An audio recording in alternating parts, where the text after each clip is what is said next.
Thibaut, Guimard, bonjour. Bonjour. Alors, vous êtes le directeur innovation, service et digital de Biogène, qui œuvre dans le domaine des biotechnologies. Et à Made in Tech, vous avez animé l'atelier Réduire l'errance diagnostique des maladies rares grâce à l'IA, cas d'usage et opportunités du CSF. Tout à fait. Alors, une première question, certes vaste. Comment est-ce que l'IA peut contribuer à accélérer le diagnostic d'un patient qui souffre d'une maladie rare ? Merci beaucoup. En effet, je travaille chez Biogène, on travaille dans les maladies rares et on est vraiment persuadé que l'intelligence artificielle peut apporter des solutions concrètes aux patients et aux soignants pour aider à diagnostiquer, à mieux diagnostiquer, à réduire l'errance diagnostique. En fait, il faut se rappeler que, petite donnée très importante, en moyenne, les patients atteints d'une maladie rare, ils sont en errance diagnostique pendant 5 ans.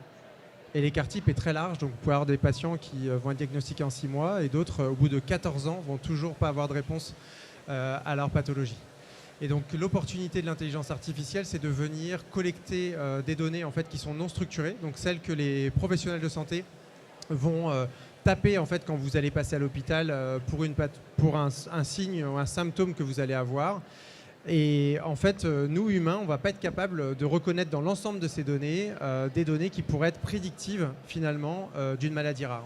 Par contre, on pense qu'avec un grand volume de données, en allant analyser l'ensemble des données qui sont présentes dans des milliers de données de patients, on va pouvoir identifier, grâce à l'intelligence artificielle, des signaux faibles qui sont prédictifs de ces pathologies. Et donc, en travaillant avec des acteurs publics et privés ensemble sur cette problématique, on peut développer un algorithme d'intelligence artificielle qui soit plus spécifique de ce type de pathologie, telle que l'ataxie de Friedreich, sur laquelle nous travaillons ensemble avec Biogène. Alors, dans cet atelier, il y avait aussi la question du CSF, le comité stratégique de filière IA et santé.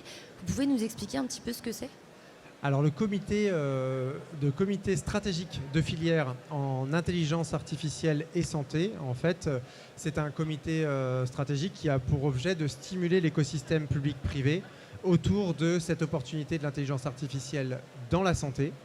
Et donc plus particulièrement, moi je suis membre pour Biogène avec d'autres industriels et avec des acteurs publics d'un groupe qui travaille sur l'intelligence artificielle dans les maladies rares.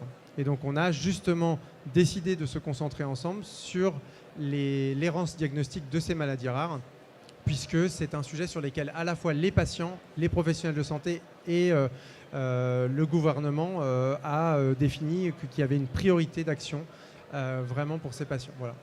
Et alors justement, est-ce que vous avez des idées de quelques leviers qu'on pourrait déployer pour que ces solutions IA arrivent à grande échelle ?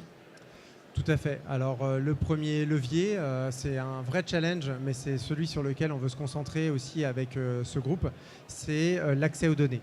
En fait, il y a de plus en plus de groupements régionaux d'hôpitaux qui se fédèrent en fait, pour collecter des données ensemble et pour pouvoir les analyser ensemble. Je pense à la PHP, à la base de données Hugo par exemple sur le Grand Ouest. Mais l'ambition, c'est vraiment d'aller sur l'accès à ces données, donc de travailler avec les acteurs publics pour favoriser l'accès à ces données, pour pouvoir analyser les données d'un plus grand nombre de Français, premier levier. Deuxième levier, c'est le financement, puisque du coup, il y a un vrai challenge à pouvoir permettre à la fois des industriels, des acteurs start-up, mais aussi le public, de trouver des financements pour pouvoir déployer ce type de solutions à l'échelle.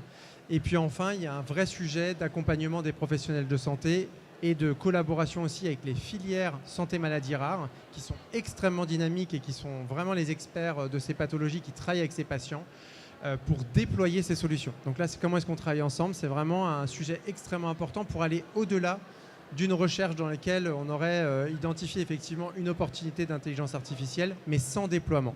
Donc c'est vraiment ça l'enjeu du CSF et du regroupement des acteurs publics et privés ensemble. Voilà. Peut-être dernier point quand même extrêmement important que l'on a mentionné lors de cet atelier, c'est 2 annonces. La première, c'est l'appel à la mobilisation d'intérêt. Nous allons prochainement appeler à mobiliser les différents acteurs publics et privés sur cette problématique pour avoir encore un poids plus important.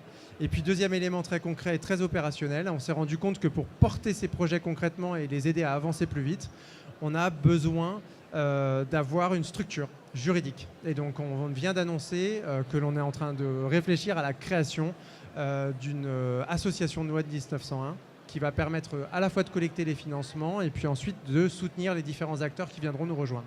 Voilà. Eh bien, je vous remercie. Merci beaucoup.